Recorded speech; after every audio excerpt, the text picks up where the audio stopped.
Hi guys, it's Ryan here with the blade review by RIZE Bikes. It's a 20x4 fat bike. This is the 500 watt nominal 750 peak, so your base model with the 17 amp hour. I added this on here just for drinks and whatnot, and the speaker. Other than that, the fenders come with it, everything. There's a back rack that comes with it, integrated lights. This one I've had for a couple months now, and I'm at just about 4,000 kilometers. I just had to put on a chain. That's pretty much it. And I'm going to need a tire soon for the back, so I just switched them for now.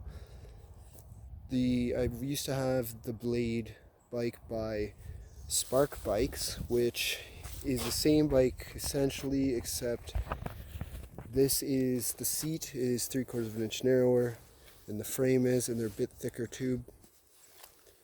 And there's more options through your screen where you can access things. And other than that, that's pretty much it that's different. My last bike, which was the Blade by Spark Bikes, had 5,600 kilometers on it, and I put a chain on it. That's it. I did a lot of winter riding and whatnot. They're a great bike. They're reliable.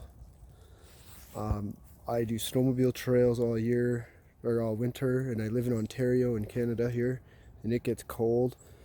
After 5,600 kilometers on that on the battery on the first bike, I barely noted depletion at all from all the kilometers in abuse.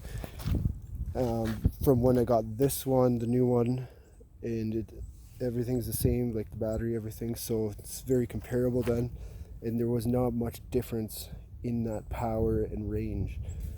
I can get about 100 kilometers out with pedaling and the power. My girlfriend and I, which are about 300 pounds combined, which is rated for, we do a trip, it's 56, almost 60k kilometers, and I'll come back with about 46% battery usually, with two of us on it. Well, that's another thing that changed. These pegs, this is all integrated now. This wasn't here, and it's reinforced. But yeah, other than that, not much has changed. And the only reason it went from Spark Bikes to RIZE Bikes is supposedly there was a copyright infringement. Walmart already owned the name for Spark Bikes, so they were going to get sued basically. So they had to change it out. Now, other than those couple things that's different, it's essentially the same bike. So I can say almost 10,000 kilometers between two of them in 8 months, and there's been no issues, electrical, battery kind of stuff, nothing mechanical, just chain, etc. And I'll try and get some pictures on here of the other one, the riding I did with that one more or less too.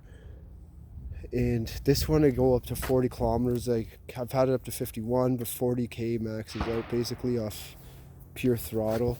In pure throttle, I can usually get about 35 to 40k myself, depending on wind, hills and stuff. And they're a really good bike. And like, people complain about the forks. Well, every time they do an upgrade, it's going to cost you more. So at least you have the option of that spring fork air shock. You can lock it out if not, if you'd prefer not to have it. I go back and forth with it all the time. Other than that, this new model, the seat I find is not as comfortable, and it's not the width. It squishes down easy, and it bottoms out. And the other seat held up way more, and I had way more hours on it than this, probably 2 times at least, because of the winter riding.